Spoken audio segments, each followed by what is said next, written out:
Good morning and welcome to our celebration, Guru Purnima celebration. We will start with some group singing, a Guru Vandana song, and we'll also then have some live music.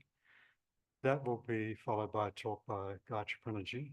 And then we've got a couple of very special videos to show you.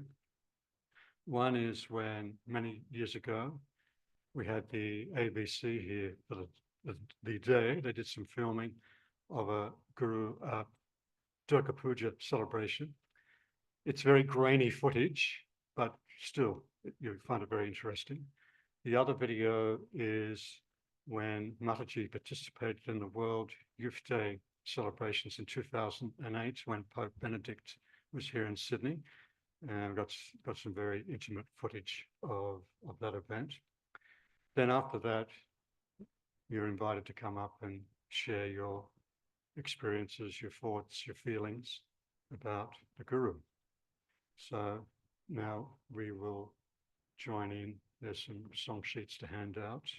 If someone can hand them out there, they're on that chair there, just on this front chair. We'll all join in some singing.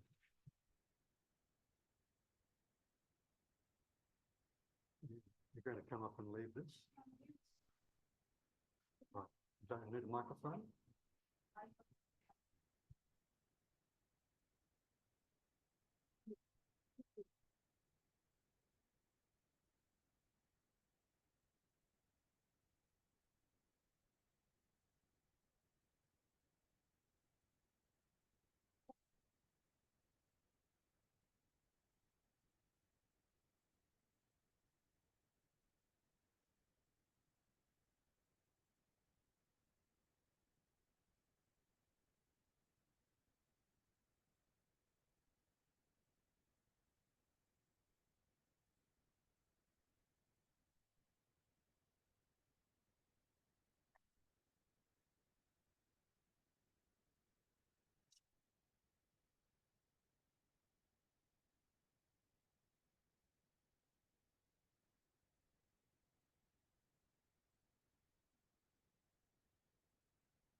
करे run कारण है रवि नंदन बादल खंडन है भव सागर तारन कारण है रवि नंदन बंधन खंडन है शरणागत किंकर गीत मने गुरुदेव दया कर दीन जने निकंदर तामस भास्कर है तुमी विष्णु प्रजापति शंकर है पर ब्रह्म परात पर वेद बने गुरुदेव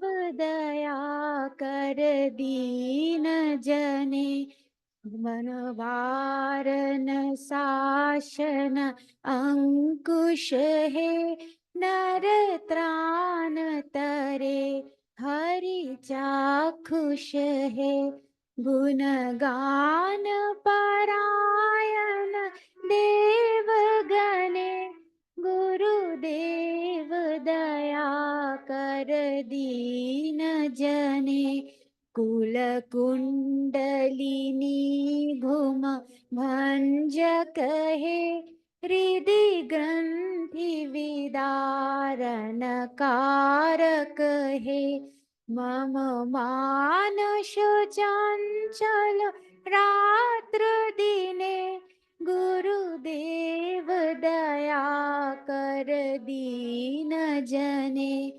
रिपुशूदन मंगल नायक है सुख शांति बरा भयदायक है त्रयताप हरे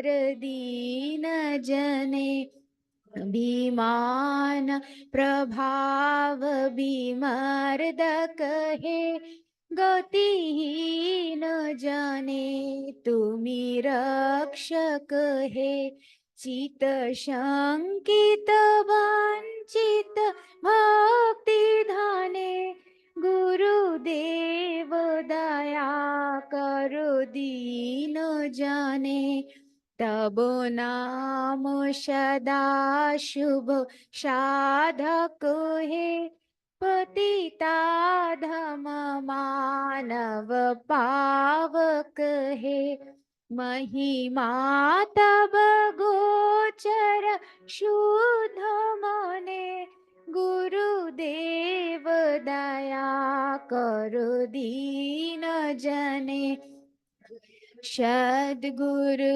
ईश्वर पाप कहे भव रोग विकार विनाशक है मन जैन राहे तब श्री चरणे मन जैन राहे तब श्री चरणे गुरुदेव दया कर दीन जने गुरुदेव दया कर दीन जने गुरुदेव दया कर दीन जने गुरुदेव दया कर दीन जने गुरुदेव दया करो दीन जने।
शोषित जोगी मातृभक्त जुगावतार परमहंस श्री राम कृष्ण परमहंस श्री राम कृष्ण लह प्रणाम नमस्कार परम पुरुष सिद्ध जोगी मातृभक्त जुगावतार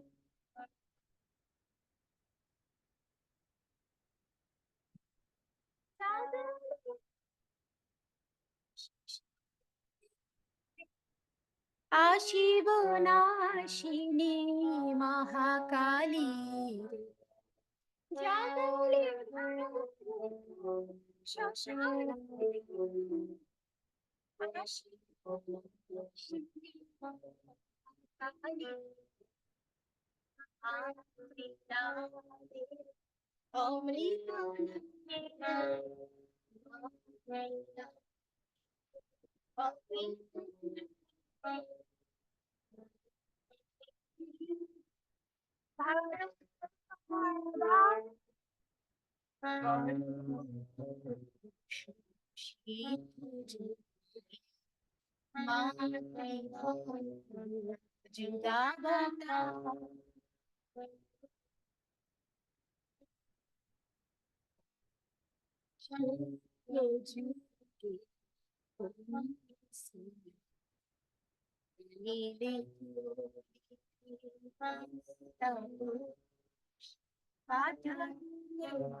देश देश पाठाले भार देश देश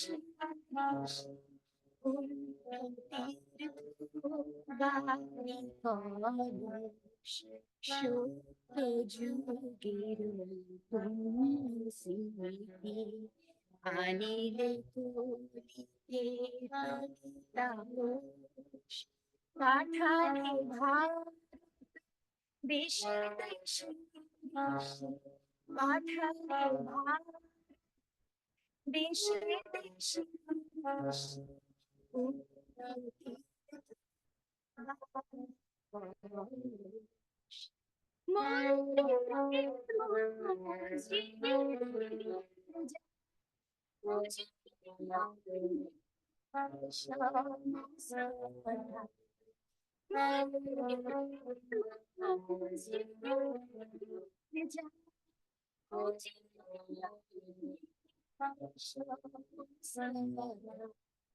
Tabu namo matha premo nikita.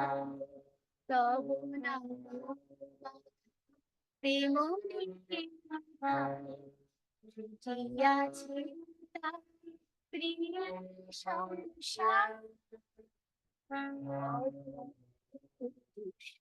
She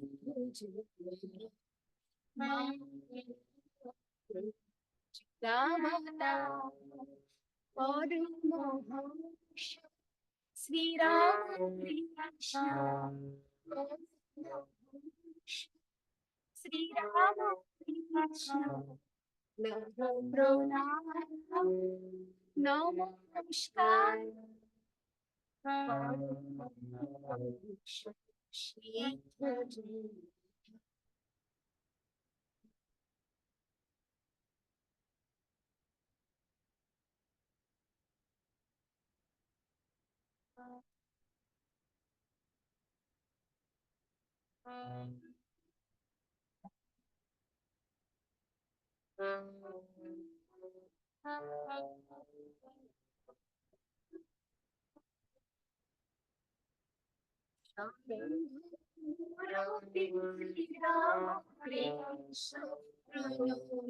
তোমায় বারংবার শঙ্খ মুরতি শ্রীরাম কৃষ্ণ প্রণমি তোমারে বারংবার তুমি সঙ্গ তুমি ধর্ম তুমি সঙ্গ তুমি ধর্ম প্রণমি প্রণমি পদে তোমার প্রণমি তোমারে বারংবার শঙ্খ মুরতি শ্রীরাম কৃষ্ণ প্রণমি তোমারে বারংবার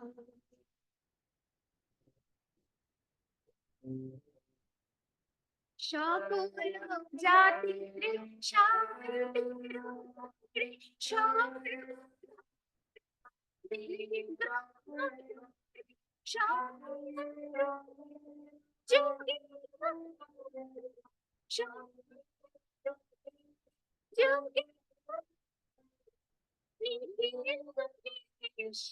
করো প্রচার প্রণমি তোমায় বারংবার শঙ্খ মুরতি শ্রীরাম কৃষ্ণ প্রণমি তোমায় বারংবার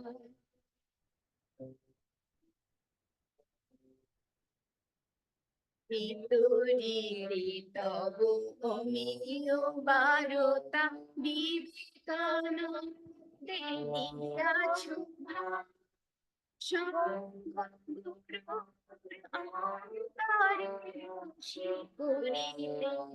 তুমি জীবন বিতরিতে তব তুমিও বারতা বিবেকানন্দে দিয়াছ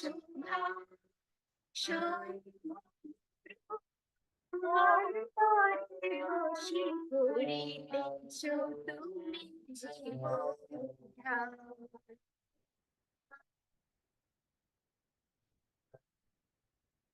হে যুগ দেবতা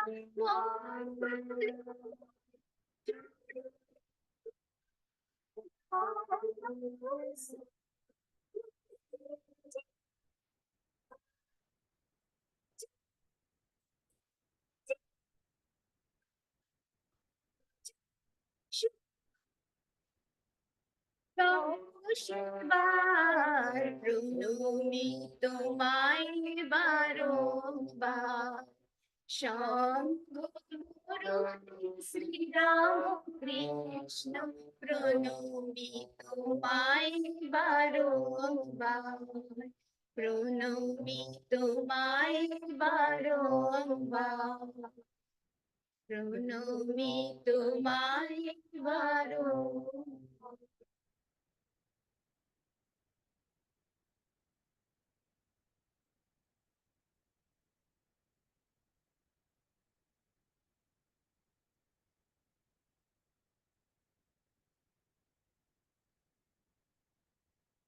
হ্যালো।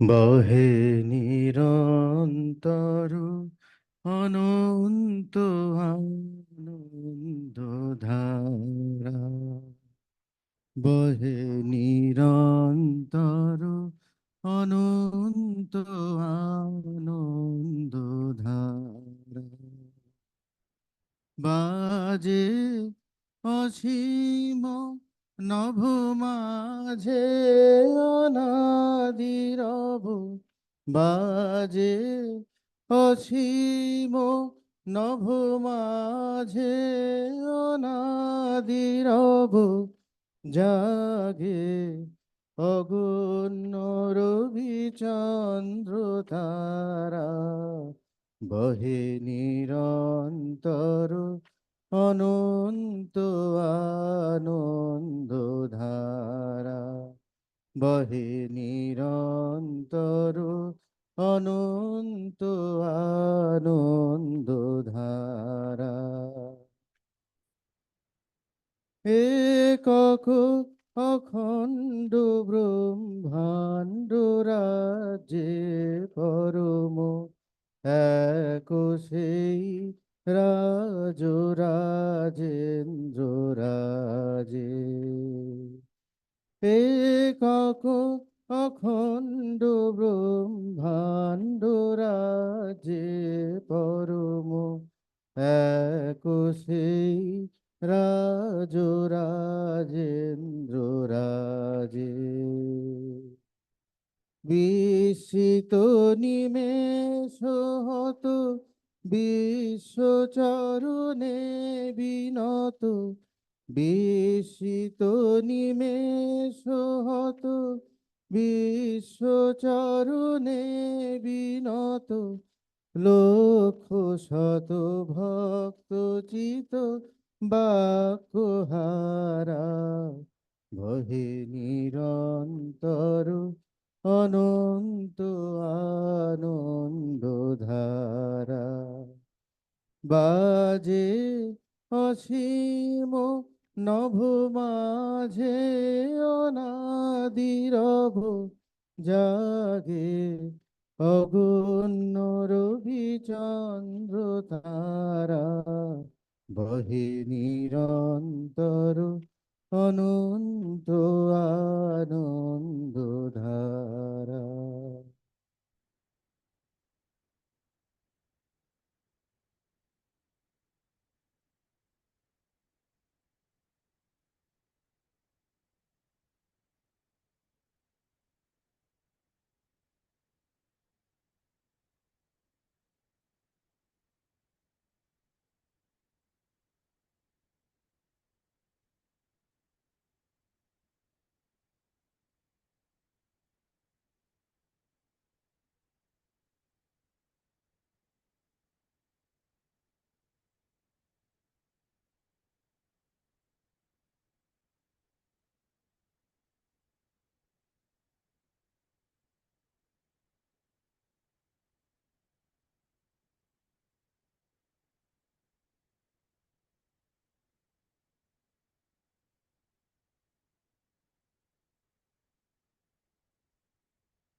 अखण्डमण्डलाकारं व्याप्तं येन चराचरं तत्पदं दर्शितं येन तस्मै श्रीगुरवे नमः.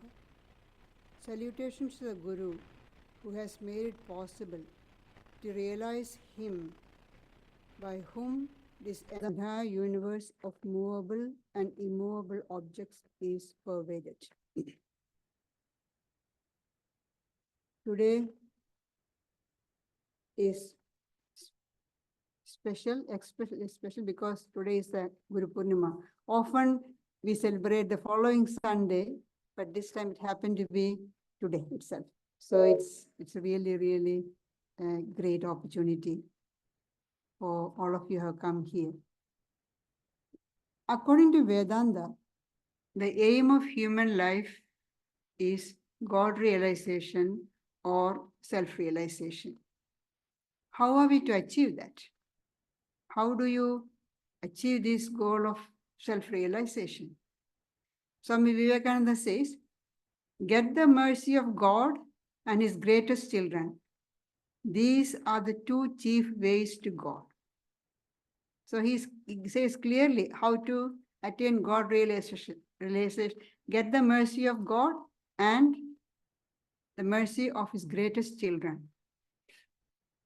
And he continues, the company of these children of light is very hard to get.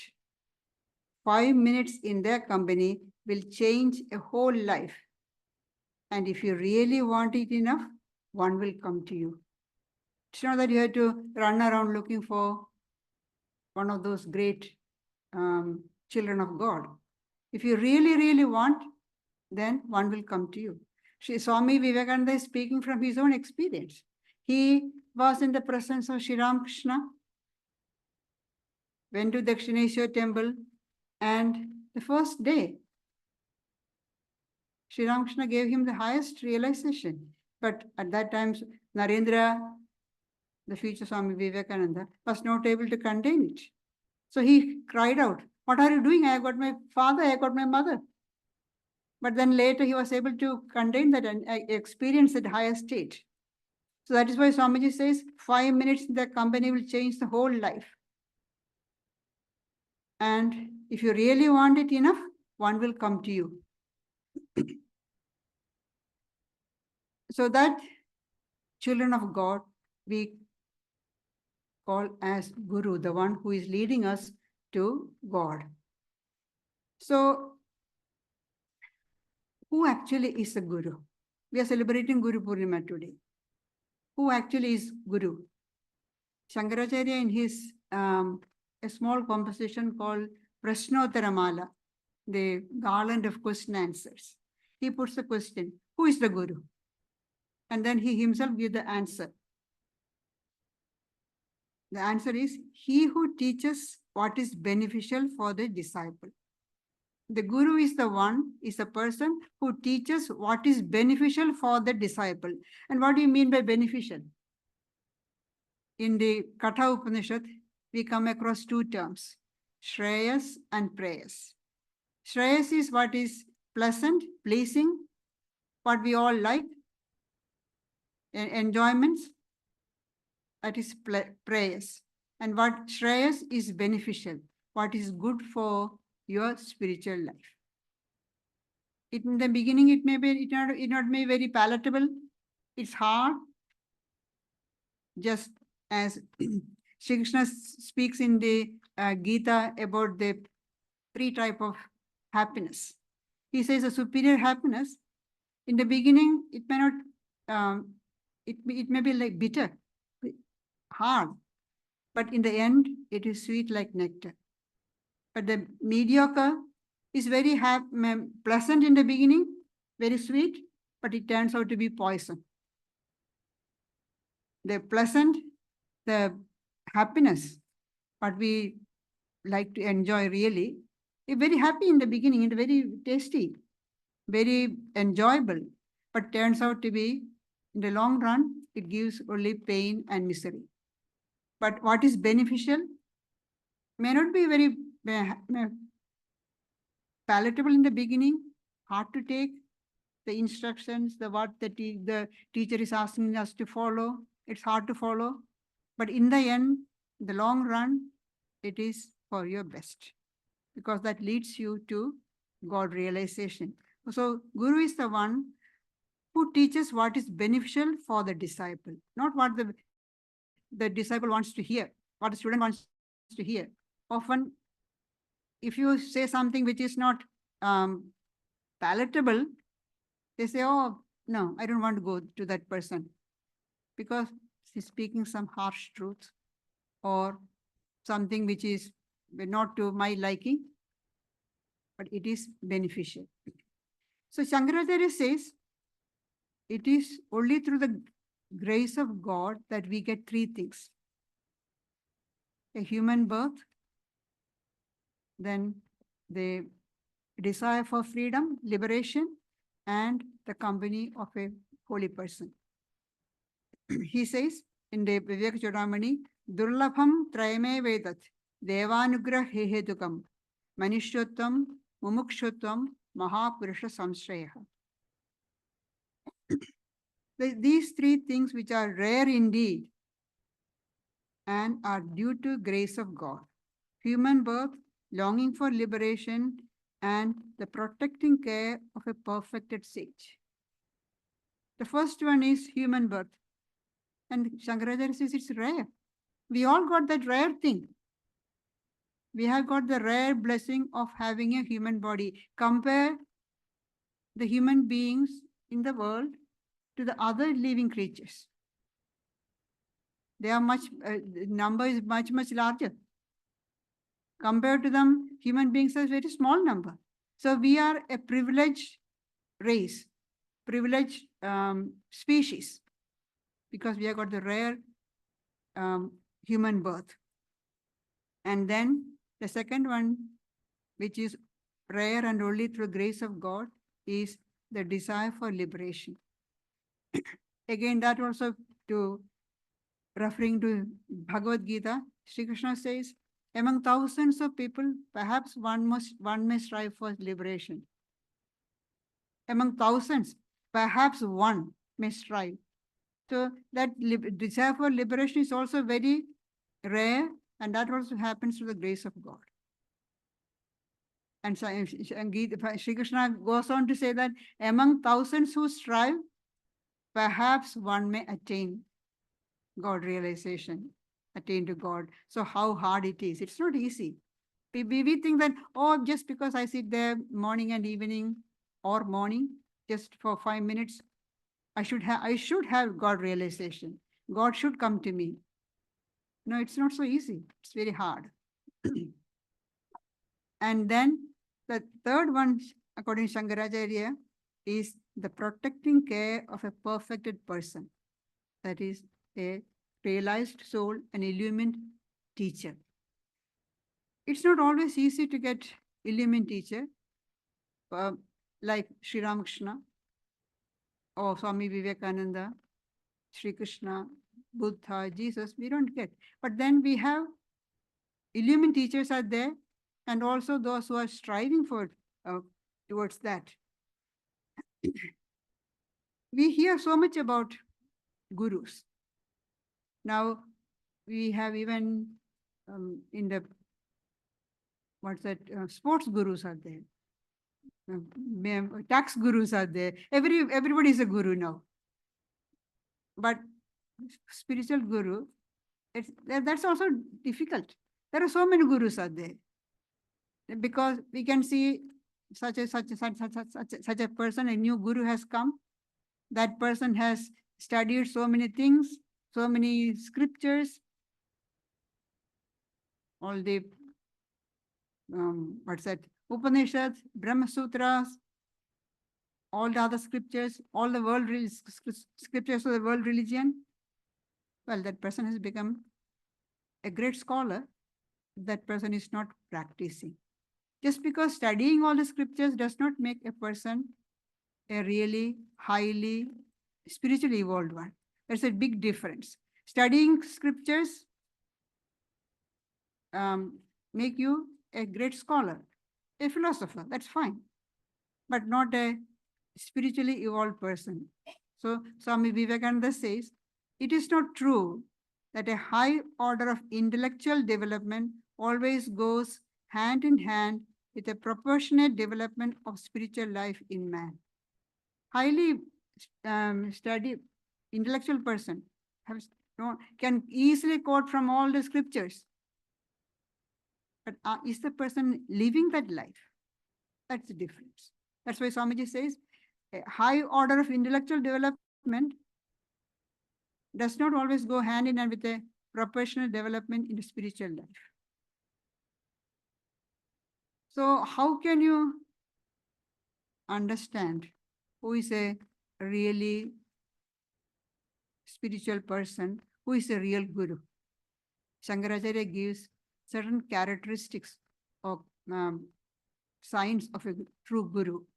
Again, in the Vivek Chudamani, he says, the guru is one who is versed in the Vedas, as in all scriptures. That the intellectuals, professors also followed the category, versed in the scriptures. But then next one comes sinless, unsmitten by desires, and a knower of Brahman par excellence, who has withdrawn himself into Brahman, who is calm like fire that has consumed its fuel, who is a boundless reservoir of mercy that knows no reason, and a friend of all good people. That is the description of the Guru. Now let's look at one by one. Well versed in the scriptures. Not just a scholar, but one who has got insight into the real import of the scriptures, the real meaning, what it means, the true spirit, not carried away by the words. Again, Shankaracharya says, there are many people who enjoy the description, the debating and all that. That's all for enjoyment of the scholars.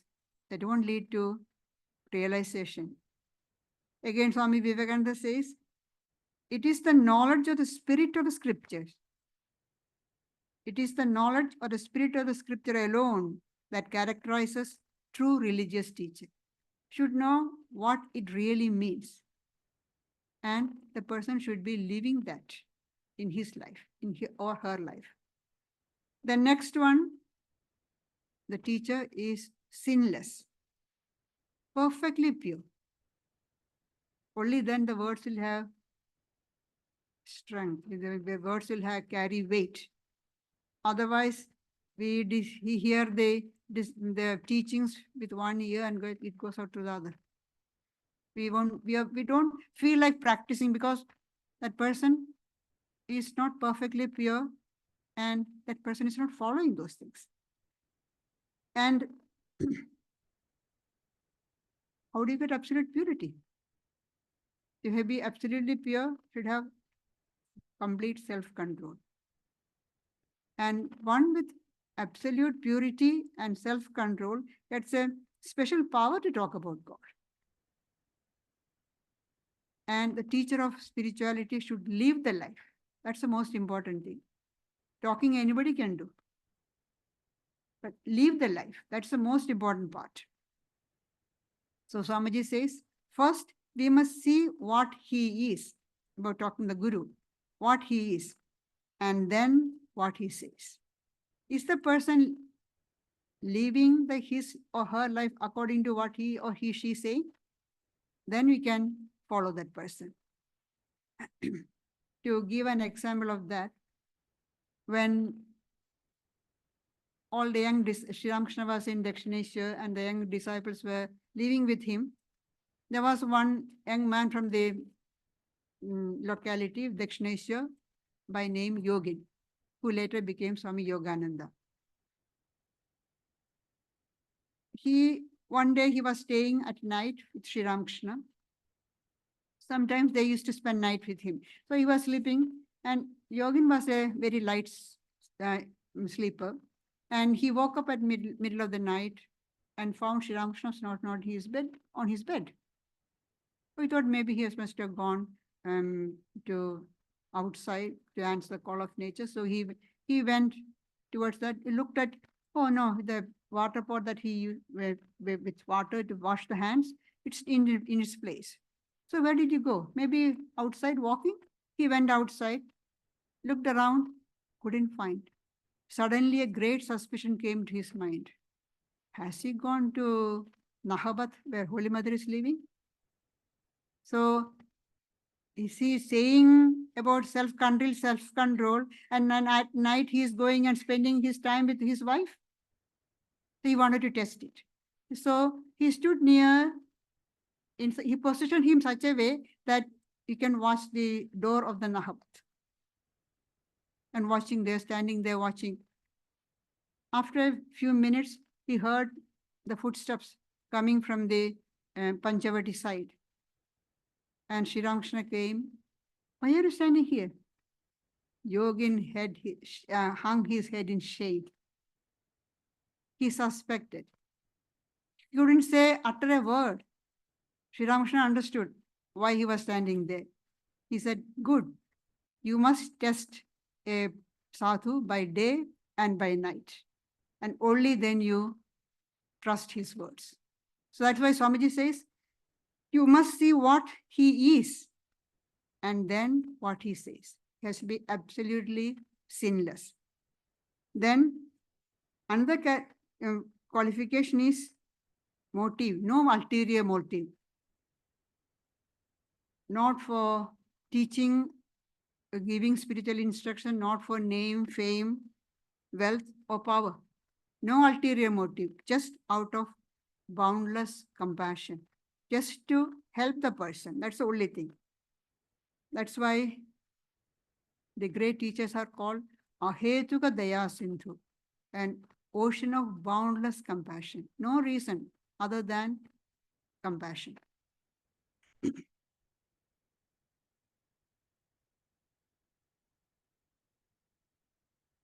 Now, why should we have a guru? They say to progress in spiritual life, we should have guru.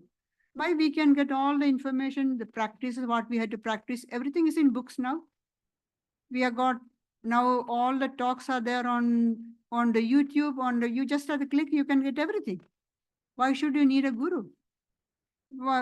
Isn't it enough that you follow those instructions what we hear?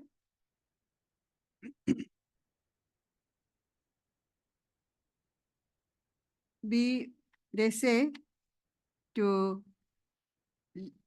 progress in spiritual life, a guru is absolutely necessary, because only through a living person can you get the impetus to grow forward. To light the lamp, you need one lamp. From one, you light another one. You read about lighting the lamp, striking the matchstick and everything. Light won't come. You light it from another one, you come. Reading is not enough. You have to have direct contact with the teacher. Even in ordinary life, we go with the teachers. Has anybody become a doctor just by reading books, attending lectures? Now they have to work with a law doctor. Nobody becomes a doctor just by reading, studying, and writing the examination, unless you work with a doctor and gain experience. So in mundane life, it is necessary. Then what about spiritual life, which is so hard? Swami Brahmananda, one of the chief disciples of Sri Ramakrishna, says, the path of spirituality is hard to follow. No matter how clever or how intelligent a person may be, without the aid of an illumined guide, he is sure to stumble on the way. You may be very clever, you may be very intelligent, but if you don't have a guru, you may stumble, you may not know.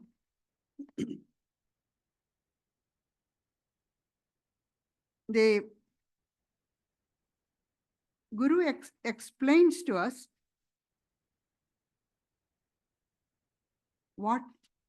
sometimes we don't know. We read the things and we don't understand what are the obstacles on the path.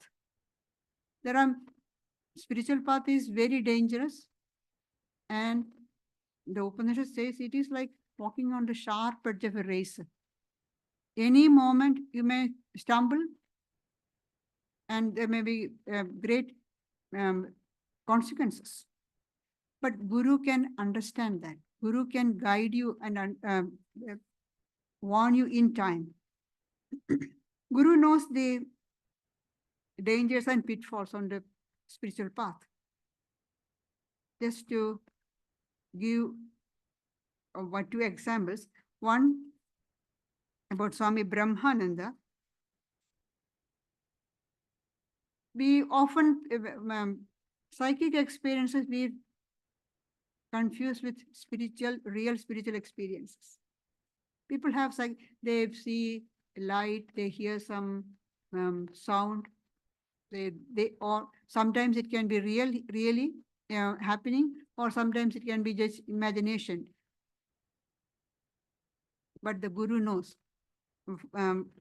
One disciple of Swami Brahmananda, Swami Brahmananda is considered as the spiritual son of Sri Ramakrishna. He is a great spiritual dynamo. Swami Prabhavananda, who was in charge of the Hollywood Vedanta Center for many years, he was a disciple of Swami Brahmananda. One day he said, another young man who is a friend of Swami Prabhavananda, he had taken to spiritual life, living in the Himalayas. And Swami Brahmananda was at that time in Kankhal, near Haridwar. So Prabhavananda met his friend, and the friend said he had the state experience of samadhi. So Swami Prabhavananda told Swami Brahmananda, he said he had samadhi. Then Swami Brahmananda said, no, I saw him only 2 days ago. He has not reached the state of samadhi. He may have had some experience. He may have seen some light or something, but it's not samadhi. You are confusing that.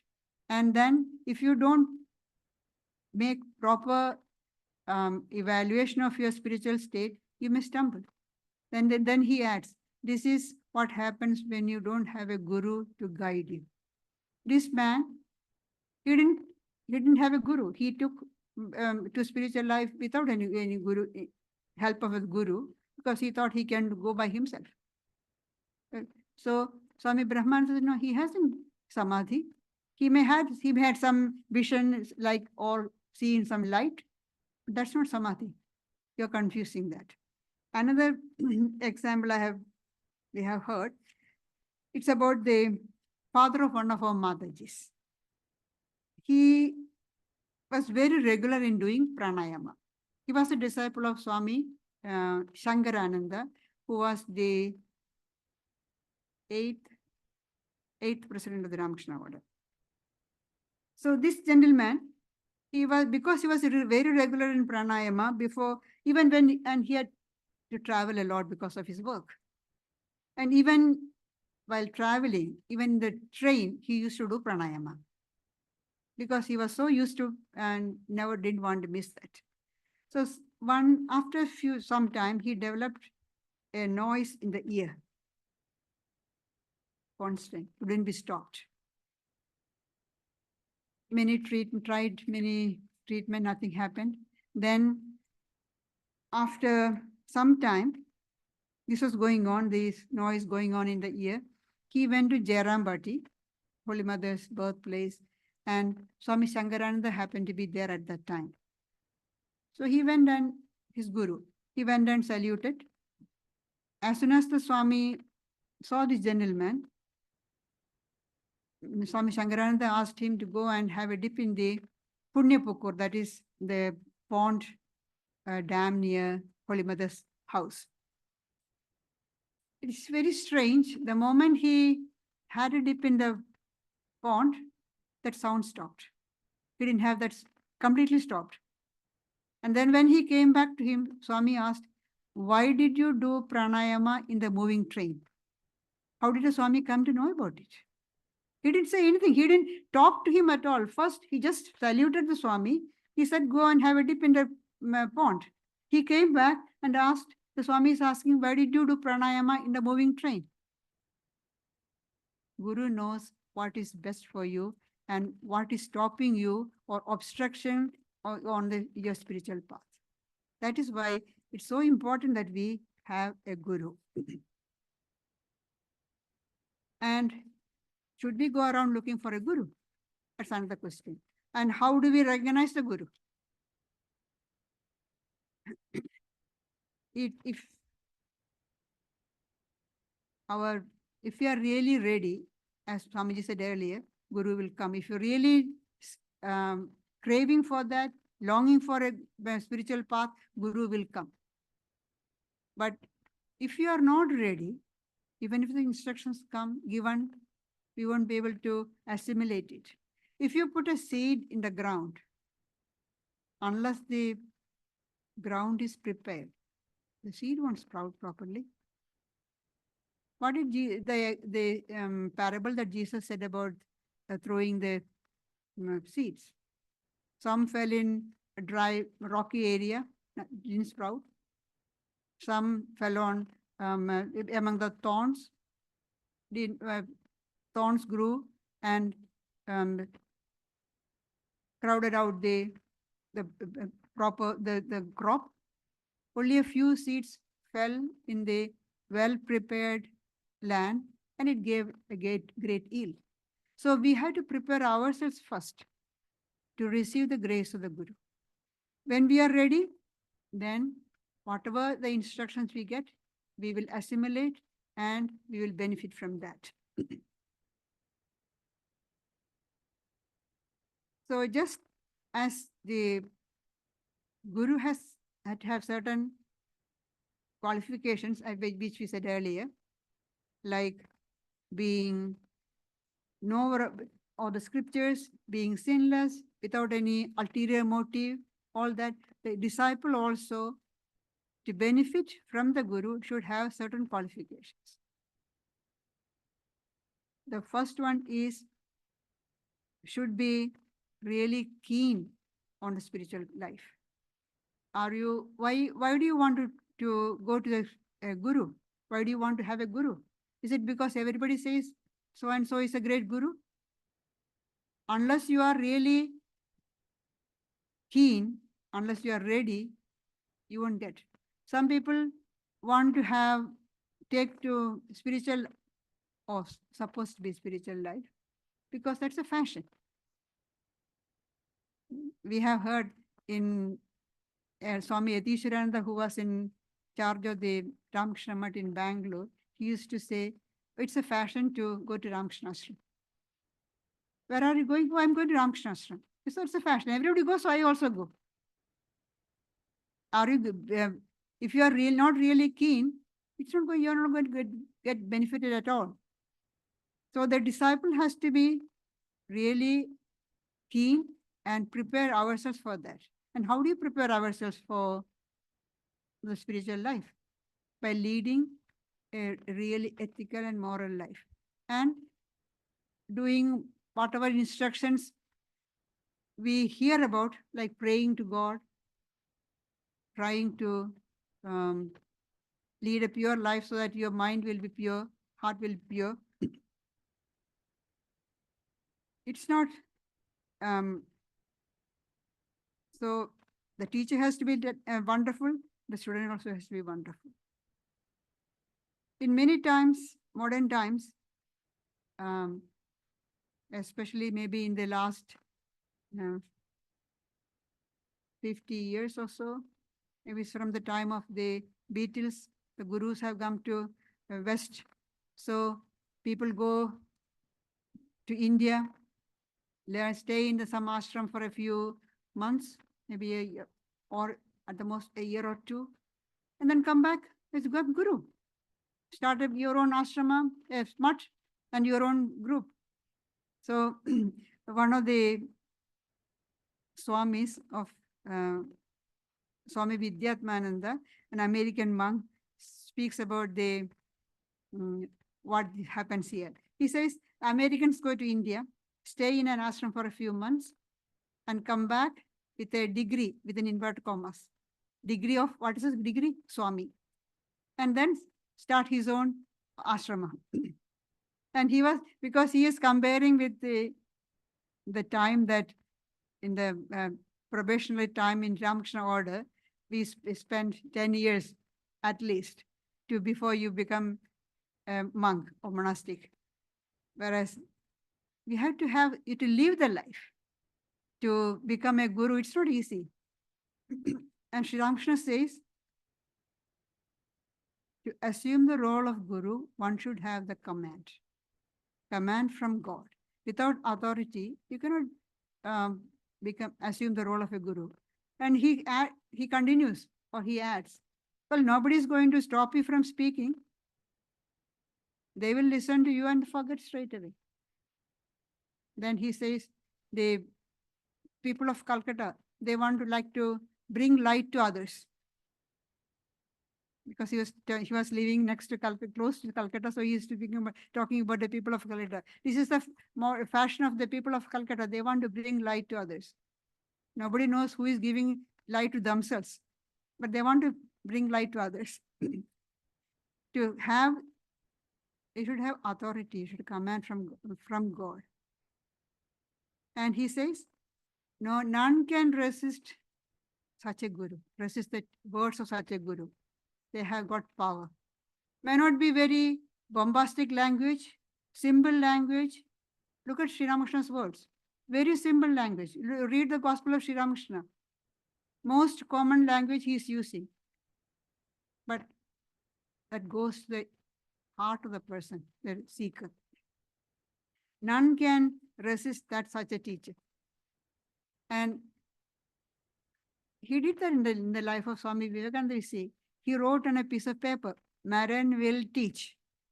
He was, towards the end of his life, he cannot even speak loudly, was speaking a very low tone, because of throat cancer. So he wrote on a piece of paper, Naren will teach people. Narendra said, no way, I'm not going to do anything of those sort. Then Sri Ramakrishna said, your very bones will do that. You cannot avoid it.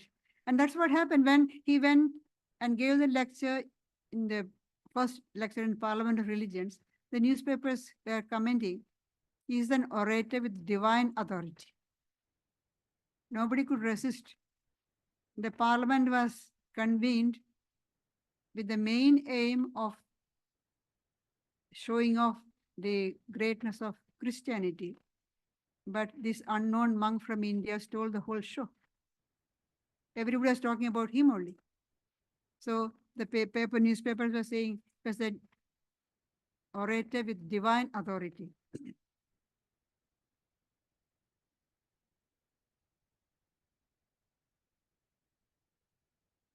And there are people who move from one guru to another. Take the instructions from one guru. What do you call it?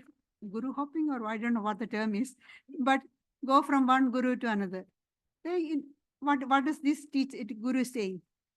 Or follow the instructions of the two guru, become the disciple for some time. Then after some time, no, give up the guru and go to another person. As though you can measure the height or the spiritual evolution of that guru. We can judge the person according to our standard. An ant cannot measure the height of Mount Everest. We can can understand only our level. But if you are really keen, if you are sincere, then you get a good guru. Otherwise, you get a guru. Depending upon your intention, why do you want a guru? Why do you want to follow the instructions of a guru? Is it to gain some power? Because we read that, oh, you do this instruction, follow this instruction, you will have so many these powers. You're practicing yoga, it's easy to get powers. Is that it? Then you'll get such gurus. What we deserve, we get. If you are desiring for name, fame, you'll get such gurus who will give you that. If you are desiring for God, then you will get a guru who will lead you to God. And you cannot jump from one person to another, and you cannot choose your guru. Your guru is chosen for you. Can we choose our parents? Can we say, no, I don't want this set of parents, I want another set of parents? You can't choose it. The parents are chosen for us. Just like that, guru is chosen for us. We met, there are many instances. There are, we know that some person wanted to take one such and such a person, Swami, as his or her guru. They said, no, we are not authorized. In Ramakrishna order, unless they give the other authorization, they don't give, they don't assume the role of gurus. So the Swami said, no, I'm not authorized to give initiation, so I won't. The person waited and waited and waited, and at last couldn't wait anymore. Took initiation from another person who is authorized to give initiation. And then within a short time, the other Swami started giving initiation. So what does he say? Your guru is decided for you. You cannot choose your guru, because guru is your spiritual parent. You got your parents, they are biological parents, but guru is your spiritual parent. You cannot change. You cannot go from one guru to another. No. You cannot change your parents. No, this set of parents are good, not good for me. They are bad, I'll choose another set of parents. No, you can't do that. Your parents are decided for you. Your guru is also decided for you. And so Swamiji says, with the teacher, our relationship is that of the ancestor and descendant. The teacher is a spiritual ancestor, and the disciple is a spiritual descendant. It's an eternal relationship. And they speak about Guru Bhakti. What is Guru Bhakti?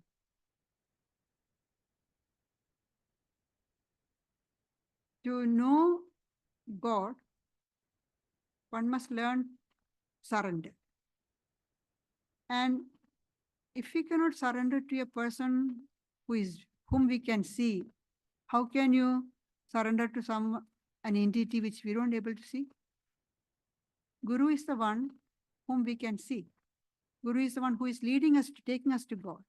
So surrender to the Guru is important. And Holy Mother says, as far as spiritual matters are concerned, you must follow your Guru implicitly. The Guru says, you must do these spiritual practices. You have to do it. There are many people who take initiation, but they don't do japa. The Guru asks you to do japa at least 108 times. And we ask people, you have taken initiation, are you doing japa? Oh, no, you don't have time. No, you can't do that. If you are not ready, don't take initiation. Now, people want to take initiation. Holy Mother says, you must follow the instructions of the Guru implicitly as far as spiritual matters are concerned. As far as mundane things, you follow your reasoning. And Kabir says, suppose Guru and God are standing in front of you. Whom will you salute first? Guru and God, both are standing in front of you. Whom will you salute first? You salute Guru, because Guru is the one who is taking you to God. And in the Upanishad, we can see how do you, and also Gita says, how to approach Guru. Tadvidhi pranipatena. Salute with humility. Humility is very important. So Swamiji says, without faith, humility, and veneration towards our religious teacher, there cannot be any growth of religion in us. See, without faith, humility, and veneration towards a religious teacher, there cannot be any growth in religion. And it is a significant fact that where this kind of relation prevails, there alone, gigantic spiritual men are growing. If there is no faith, humility, and veneration to a spiritual teacher, you may not make much progress on the spiritual path. So that's why he says, where this kind of relation prevails, there alone, gigantic spiritual men are growing. So let's pray to all our gurus to give us that humility, that faith, so that we can progress towards God. Thank you.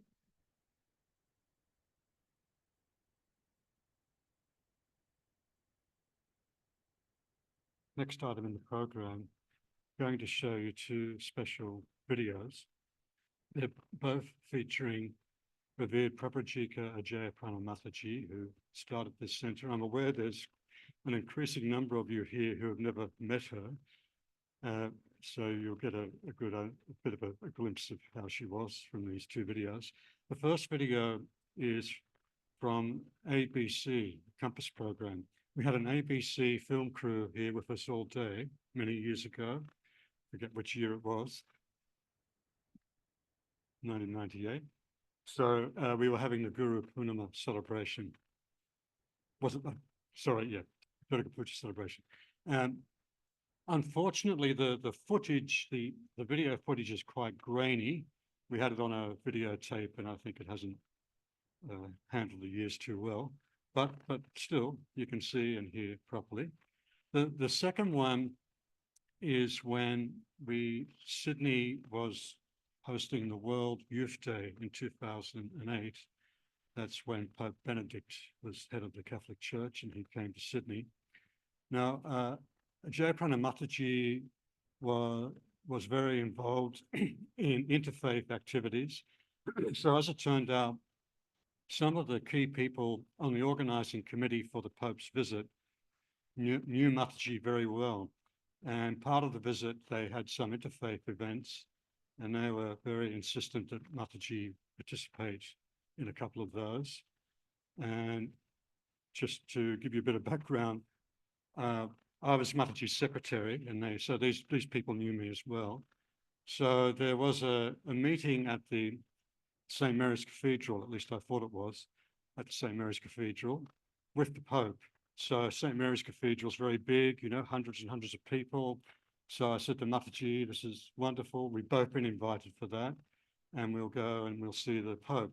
So we got there, you go through a few layers of security, and behind the cathedral, there's a little building called Chapter Hall, and there were ladies serving some morning tea there. So I said to Mataji, oh, how nice, you know, that we'll have a bit of tea, and then we'll wander over into the cathedral. Anyway, we're inside the chapter hall. You'll see from the footage, it's quite small, about as big as this hall. And I said, I saw that all the chairs were laid out there for a meeting. I said, oh, what's happening here? They said, oh, well, the Pope's going to be having a meeting here.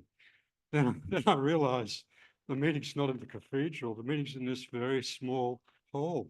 So I thought, my goodness, there's only going to be 20 or 30 of us here. And so then the Pope came. The international media was there, of course, international and local media. Then there were talks from various religious leaders. Mataji wasn't invited to give a talk, but she was seated in the front row. Then after all the speeches were over, then I was quite sure Mataji would be introduced to the Pope because she was, you know, one of the honored guests. But then I saw everybody was lining up, forming one line. So I asked one of them, what are you lining up for? They said, well, we all have to meet the Pope. So then I realized I'm going to meet the Pope. But anyway, let's watch the videos.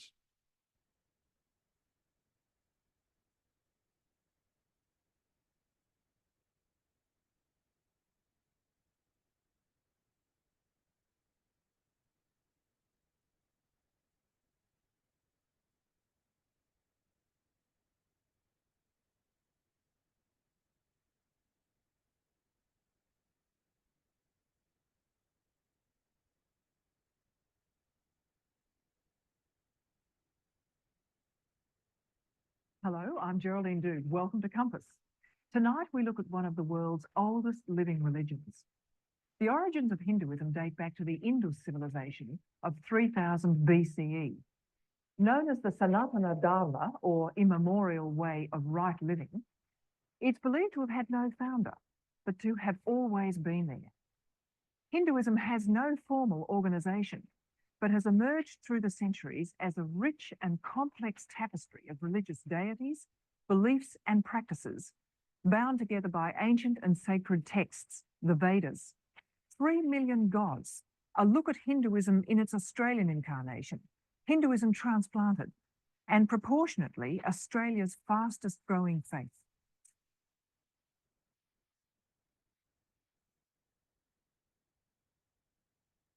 Om.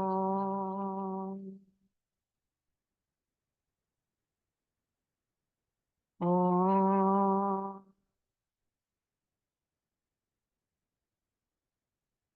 Pravrajika Ajayaprana, or Mataji, is a nun of the Ramakrishna order, which was founded in the 19th century. Its founder, Swami Vivekananda, strove to expose to people outside India the Vedanta, teachings based on the Vedas, or sacred Hindu scriptures. In keeping with Hinduism's tolerance of other religions, the order did not seek to impose itself on people of other faiths. One of the fundamental and cardinal principles of Vedanta is the harmony of religions. So we all believe that. And Vedanta has been saying that since time immemorial, that all religions are as many paths to the same goal. Mataji nevertheless regards herself as a missionary, but in a very different sense to the usual Western understanding, which is associated with religious conversion. Conversion is not at all associated with the word missionary in a Hindu mind. I learned about it only after coming here. I was brought here by a group of Australians who had formed into association called Ramakrishna Vedanta Society. They applied to our headquarters and they sent me here. So I had to cater to their needs according to the constitution and to anybody who wanted to hear about Vedanta and about God, who would come to me. We never proselytize. We don't go spreading into places and push ourselves into other people's beliefs. But we go only after invitation. To Hindus, conversion implies that people are encouraged to reject one means of approaching God, thereby placing limits on the unlimitable, which is seen as a sin.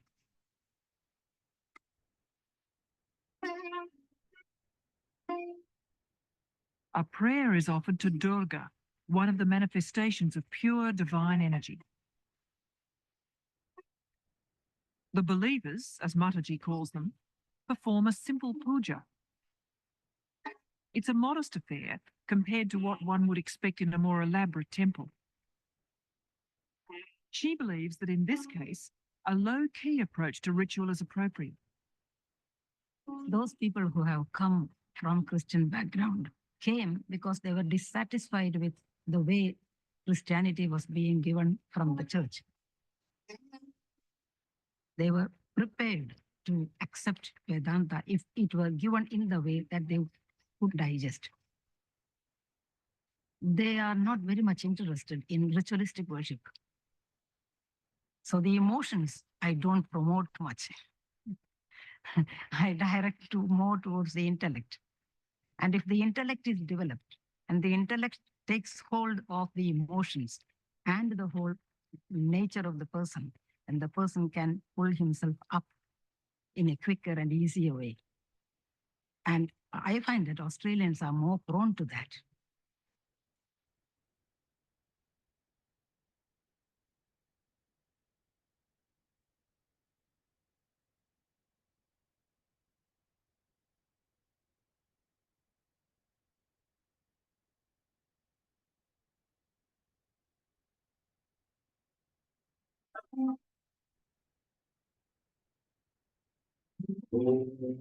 You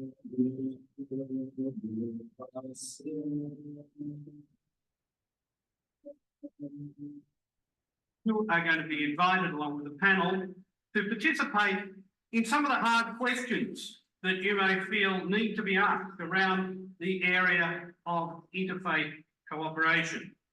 You say to me, what expertise do you have as a radio and television broadcaster to speak about interfaith dialogue? Well, I'm not a member of the Catholic Church. I'm a member of the Salvation Army. You say, well, what does that have to do with interfaith dialogue? Well, let me give you my qualification. I grew up in the city of Brunswick in Melbourne, which these days is a multi-faith community. When I was a child, it was largely divided between very fierce Protestants and very fierce Catholics. And as the story goes, that back around the turn of the last century, around 100 years ago, around July the 12th, there was a big march called the Orange Day March, when all the Protestants would proudly march down the street to celebrate the Battle of the Boyne in Ireland. Some cultural memories never fade. On this particular day, the Catholics decided they'd have a march also, and the police were afraid that the two marches would collide in the middle of an intersection and a riot would ensue. Hence, they invited the Salvation Army band to march into the middle. I'm not sure if it prevented the riot, but it certainly added to the colour of the occasion. So I'm here for the colour of the movement. I'd like you to now welcome the last of our initial respondents this evening, after which we'll have a short break while some music takes place, and our panel will be slightly reconfigured to introduce our young people to you. Would you please welcome Reverend Pravrajika Ajayaprana.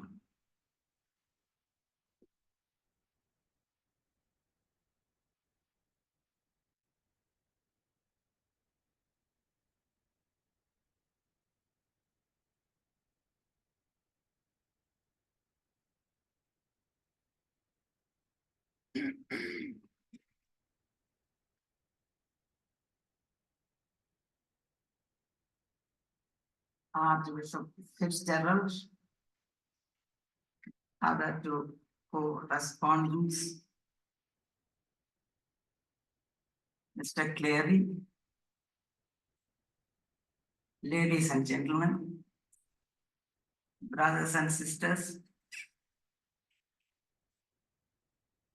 we are all gathered here today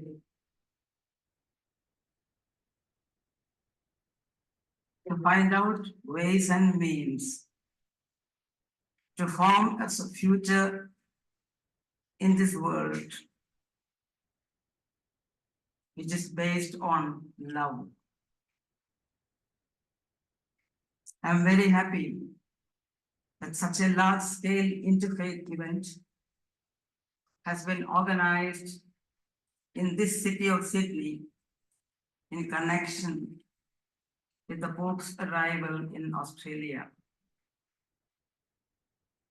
I would like to express thanks to the organizers, from myself personally and from the Hindu community as a whole. As we Hindus have always believed that each religion is a path leading pilgrims to the same goal as God's feet. I would like to quote the famous saying of Sri Ramakrishna, whom we call an avatar or incarnation, and who lived in India in the 19th century. As many faiths, so many paths. As many faiths, so many paths. Each religion is a path to the feet of God. An ancient Sanskrit hymn, which has come down to us through the ages, also says, as the different streams having their sources in different places, all mingle their water in the sea, so, O Lord, the different paths which men take through their different tendencies, various though they appear, crooked or straight, all lead to thee. So, there is no need for any conflict to exist between religions as to which is greater or more ancient or more prestigious or more holy, as all are but paths leading to the same destination and are therefore equally great and true. Due to differences in culture, climate, and country, different religions sprang up in different parts of this earth at different times, when people living in that area became mature enough to have concepts and ideas about God face to face. It's a very laudable thing that discussion and exchange of ideas are conducted between religious practitioners facing one another, so that misconceptions about the other's religions can be eliminated then and there. Face-to-face contact and conversation are the ways to bring people of different faiths closer and the same goal. Every religion is only evolving a God out of the material man, and the same God is the inspirer of all of them. Right. Assimilation and not destruction. Harmony and peace and not dissension. My prayer to the great Lord today is that this great attempt at bringing about around all these religious people to the same room and speakers from all religions onto the same platform. May the great Lord bless the organizers and the followers of all religions to learn a lesson, to make up the decision that from now on, they will try their best to understand and respect other religions, being more faithful and loyal to their own. Thank you.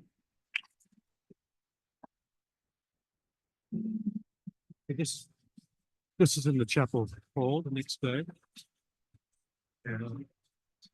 Just started to assemble for the Pope. That also rituals, very clear explanations. That's Dr. Vivek Tucker. He was part of the youth participants. Remember, he was participating in the event. Now the international media is in there doing some interviews.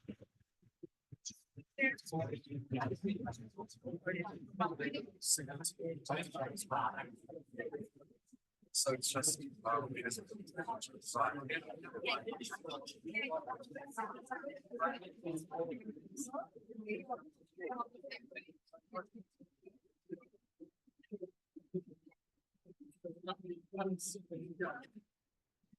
Now we're getting ready. The Pope's going to come in a moment.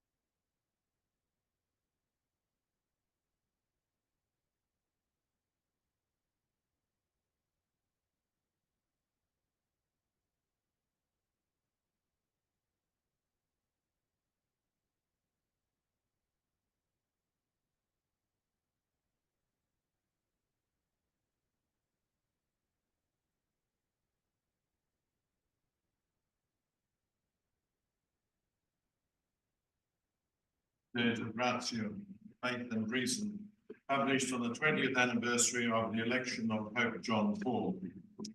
as your beloved predecessor's closest collaborator, that encyclical benefited from many years in theological research and teaching.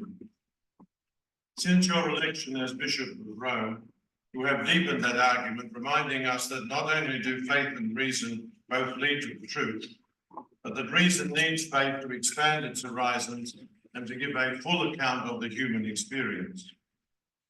The presence here today of leaders from other faiths is an acknowledgement that this wisdom isn't limited to Christians alone, but to all believers whose faith can contribute to our knowledge as a cauldron of fundamentalism, fanaticism, and violence. For them, faith is a threat to genuine freedom, an incitement to violence, and an obstacle to understanding. The good relations we enjoy in Australia today between different faiths ought to put the lie to that.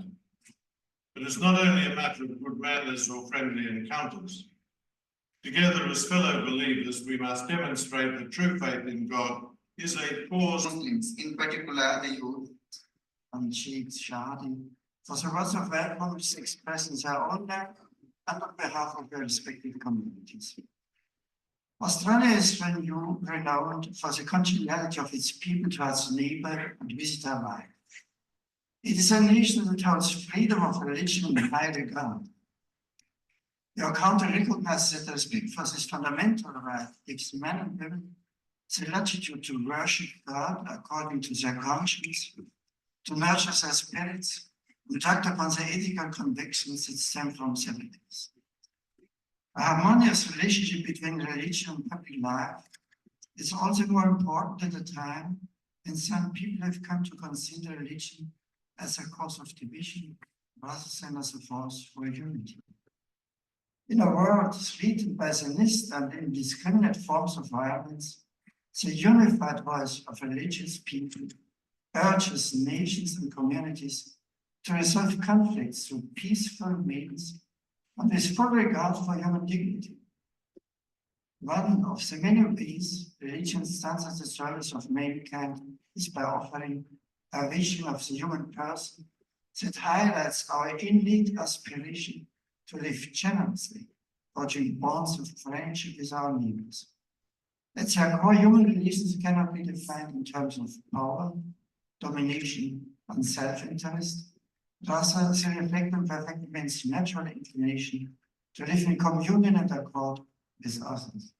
Our effort to bring about reconciliation between peoples springs from this directed to the truth which gives purpose to life. Religion offers peace, but more importantly, it arouses within the human spirit a thirst for truth and a hunger for virtue. Thank you.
Looking up at the night sky last night, I saw the full moon and I was reminded that I better put a few words together for today. Guru Purnima is held on what is believed to be the birthday of Vyasa and commemorates Vyasa's efforts and those of our gurus towards the spiritual life. Especially today, I remember Pravrajika Ajayaprana, my guru. She is one of a long line of gurus, as you all know, following the teachings more recently of Sri Ramakrishna, and goes back, as we heard earlier, to 3000 BCE. And this philosophy is Vedanta, and I appreciate the continuing guidance of the nuns of the Ramakrishna order, especially Pravrajika Gayatripana and the other nuns of the order here today. I express my gratitude and respect towards my teachers for their invaluable contribution to my life and the life of my family, and a happy Guru Purnima to everyone.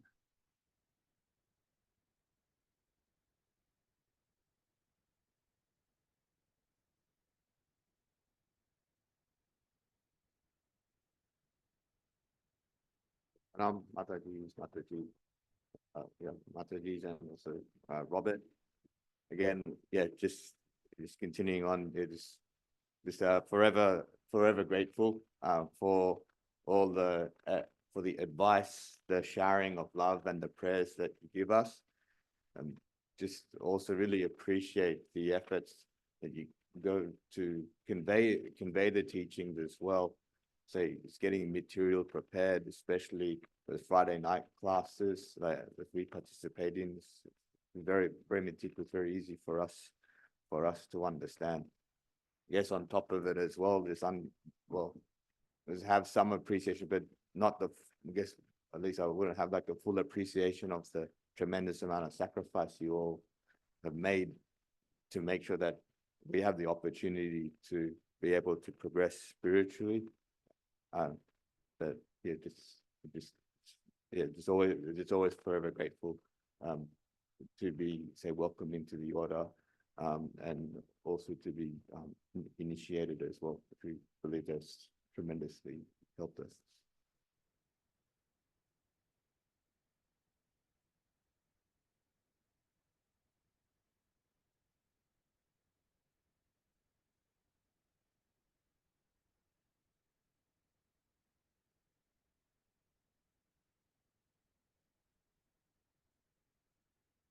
Happy Guru Purnima to you all. What I say, I don't know, first time I'm saying this. In 2008, I was introduced with the Vedanta Society when Pravrajika Ajayaprana Mataji was there. And she attracted me to the Vedanta Society to come oftenly and attached with the activities of the society. And that is the first time, 2008, I got the interest. And from that time, my journey was started with the organization. So I am happy with this 16 years journey. So that's on this auspicious day. First, I want to say my heartiest pranam, wherever you are, Mataji. And next, in the 16 years, I involved with so many activities and work with the society. And gradually I understand what Mataji told me. You need a Mataji, and also lots of other monks told me you need a guru. But that time I didn't realize what is guru. But in my corporate life in 34 years, I realized, I heard the word mentor, teacher, gurus, and so and so. But in 16 years, I realized the definition of guru. Guru is the person who is with you in your bad time, also in good time. Guru or teacher is that person who hold your hands who helps you to pass the most hardest time of your life. And in these 16 years, I have got someone in my life. In 2024, Mataji, Gayatripana Mataji gave me her hand to hold rest of my life. So I'm very grateful, Mataji. And my pranam to you, and hope I can journey to hold your hands and with the society. Thank you.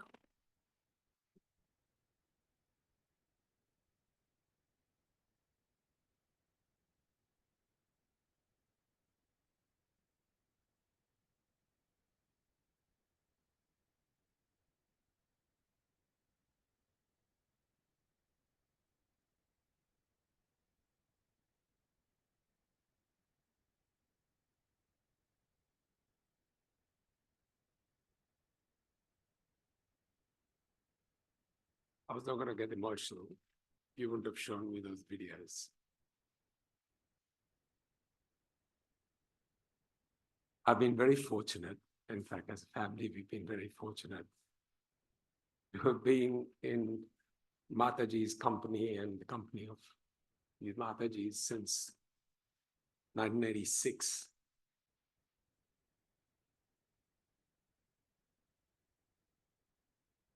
I'll try to do this.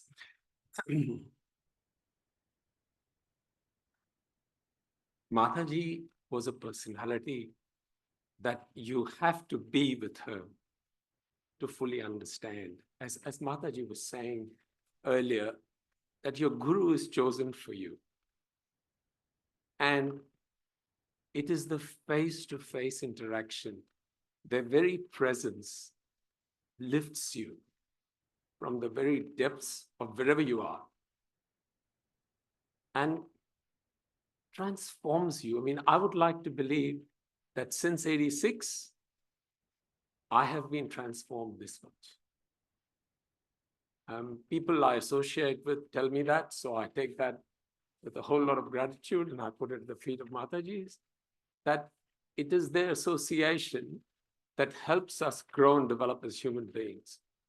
Whether I can recite certain hymns or I can read certain texts, I think Mataji pointed out very clearly that can make me a scholar. But with the company of exalted souls like Pravrajika Ajayaprana and Gayatripana and the other Matajis, makes you a better person. You want to live that teaching that they are constantly, and by the way, can I also clarify, Matajis will never be, whenever you're in their company, they will never be in a situation where they will start talking about the text. It is how you live your life. That is the most important part, because I'm a very ordinary human being.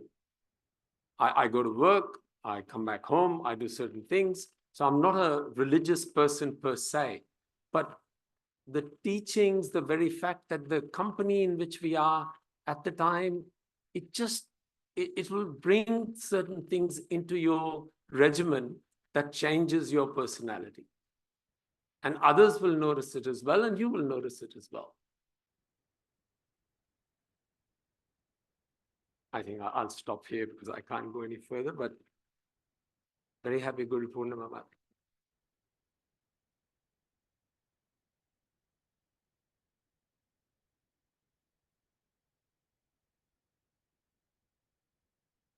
We have some time. Anybody else would like to come on? Yes. I won't say much, but I say my deepest namaskarams to all the Matajis. You have been a guide to us as a family. I have tried to make my time whenever I could to come and see you. And every time I came, I found a lot of peace. And greetings on Guru Purnima and my best wishes to everyone.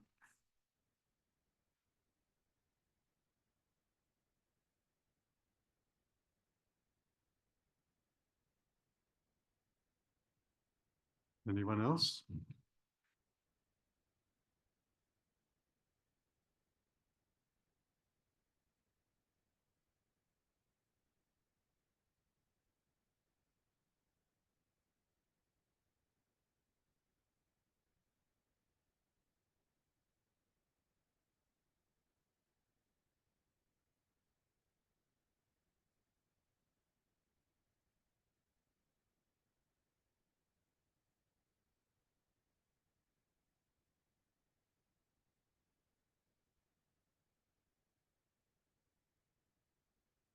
On this auspicious day of Guru Purnima, my pronouns to Thakur Sri Ramakrishna, Holy Mother, Swami Vivekananda, and my Guru, revered Pravrajika Ajayaprana Mataji.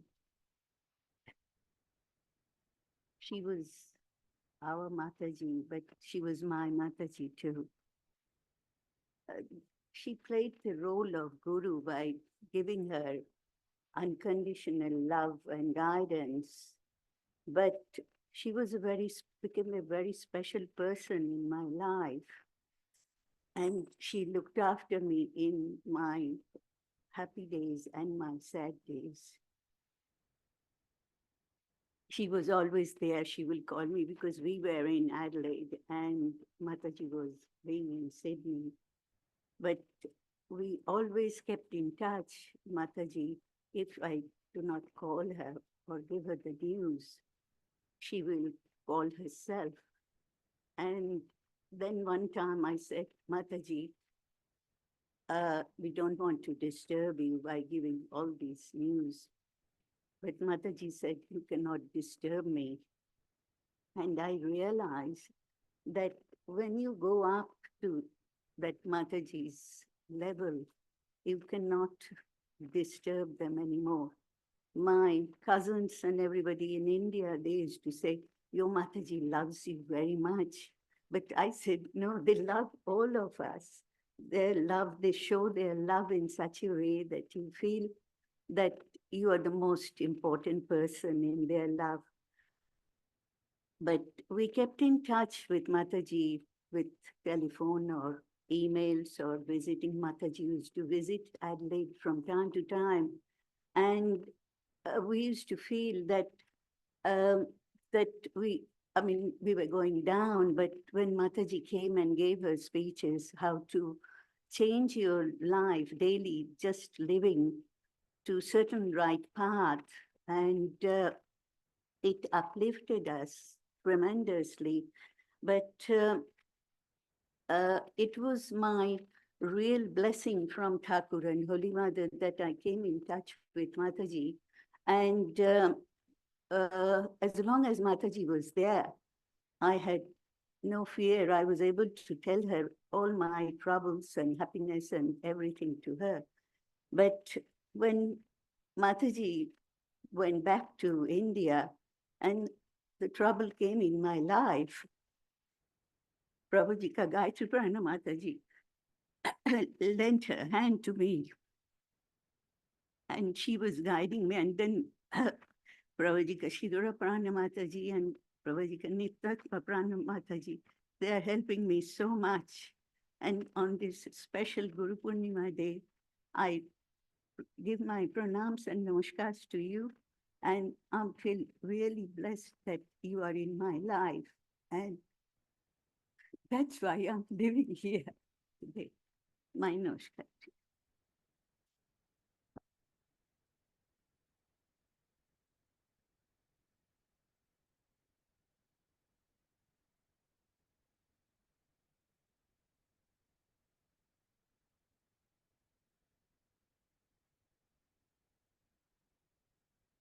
Guru Purnima Mataji, my husband, what he said, really, I was so overcome with emotion. That's what I won't be able to stand up and say, but yeah, it's just to complete what he said, that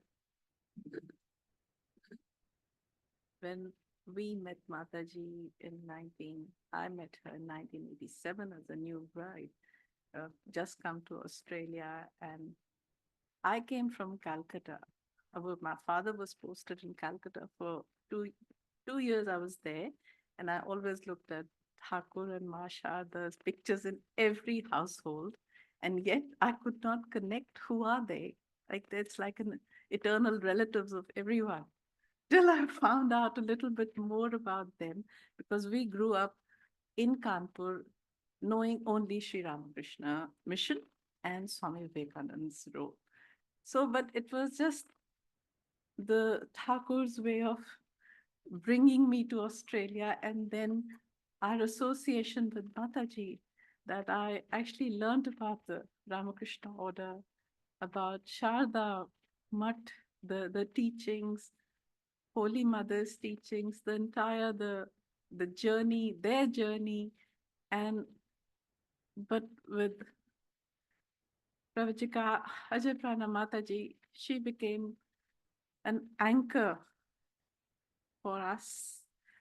Like Didi said, that she would know if I had any concerns or our family was going through a little troubled time. She would ring me that, are you okay? And it's just the way we would all feel so special that I am Mataji's favorite child. But we knew that Mataji loved everybody, really.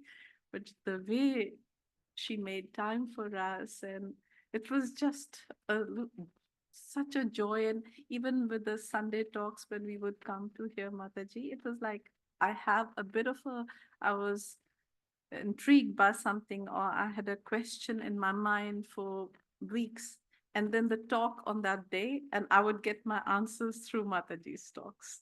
So it was divine providence. And again, like Didi said, like, why do you need a guru?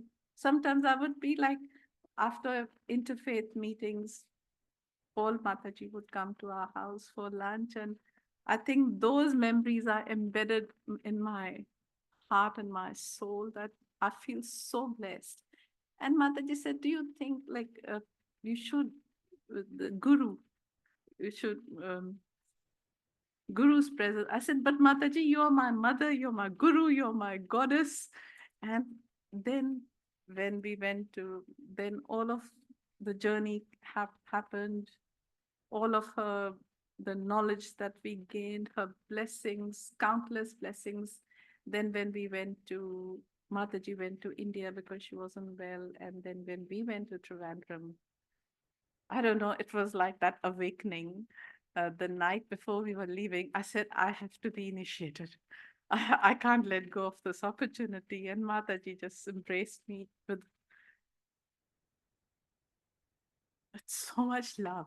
And I feel so blessed that I took that opportunity, and I got Diksha from my guru. And I feel that I'm always in that realm of protection. Anything, I just surrender before Ma Sharda and Thakur. But I know that I'm in that realm of protection because I have her blessings and your blessings, Mataji. Thank you.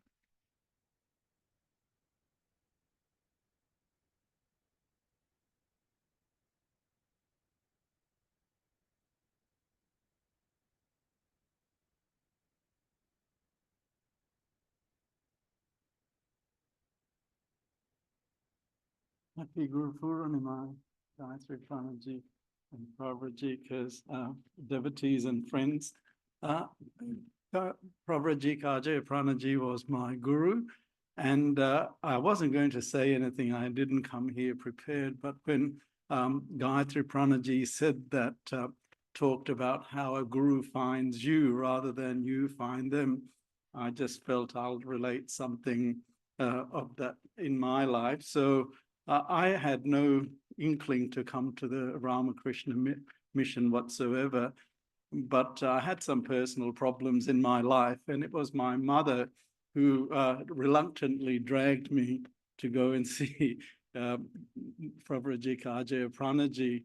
And I was there, and for the first time when I saw her, I was so shocked that I just felt a wave of peace going through me, and I realized that she was going to be a significant part of my life. And after talking to her a lot later, she said to me when she saw me, apparently, rather than beating the life out of you, she wanted to beat the life into me. And so she said, that's the kind of person she is. He had a forceful but positive presence on you. And so she was I'm very grateful for having her in my life. And now, of course, you all, it's a family that you belong to, and you always feel that you are part of them till the day you die. They are your family, your spiritual family. And sometimes on this note of how do you know when spirituality comes into your life? I don't know, but you know, you never really know how it comes to you, and it brings about an amusing story for me. I read a long time ago a book called My Guru and His Disciple by Christopher Isherwood, who talked about his guru Swami Prabhavananda at the Hollywood Center. And it's, for me, it's amusing. So I'll relate it to you. Maybe you might laugh and maybe you might get angry, but I'll tell you. But what he said was that one time they had pest problems at the Hollywood Center. There were rats or insects and whatever that they needed to control. So they called a pest controller to come and look at what the problem was. And he was there around the center for a couple of days. And as he was there, he got to meet the other swamis there, and he got to get a good understanding of spirituality and became very interested in it. And so some of the swamis later on explained that this pest controller went from being Ratman to Atman. And so as you can imagine, you don't really know how spirituality comes into my life, but into your lives, but definitely for me, it was through Mataji. So my pranams to you all and thank you.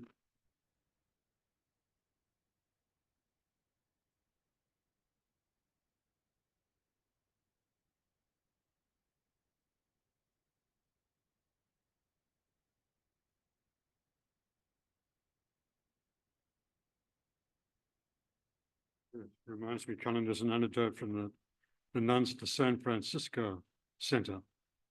And in Ramakrishna order, we don't go in for profits as such. And one visitor there, he asked one of the nuns, so he'd come for the first time, so he asked, so who is your prophet? And she said, we are a non-profit organization. So now just a few announcements and then we'll have, please stay back for lunch.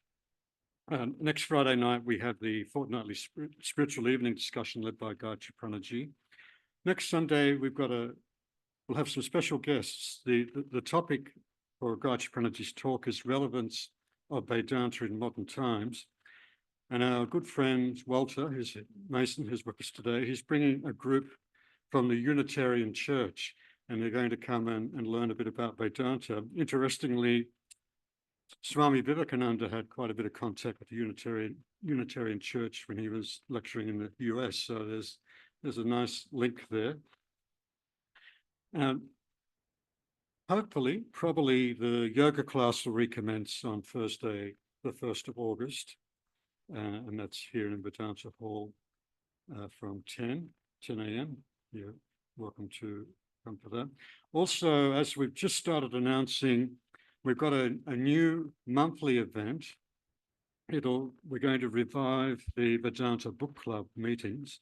And what we'll do is the book club meeting will replace one of the Sunday talks each month. So here on Sunday, the 11th of August, we'll have from 11 a.m. Vedanta Book Club meeting. We'll start with delving into one of revered Ajayaprana Mataji's talks on the restless mind. And so the format, of course, will be a bit different. It won't be a talk, it'll be a discussion led by Gayatripana. Then we'll also revisit that for the Friday night discussion. The Friday night discussions from August once a month will be a book club meeting. So we do hope you can attend and participate in that. So now, I won't hold you up. We have lunch out the back. Thank you for coming, and thanks to those who joined us via Zoom.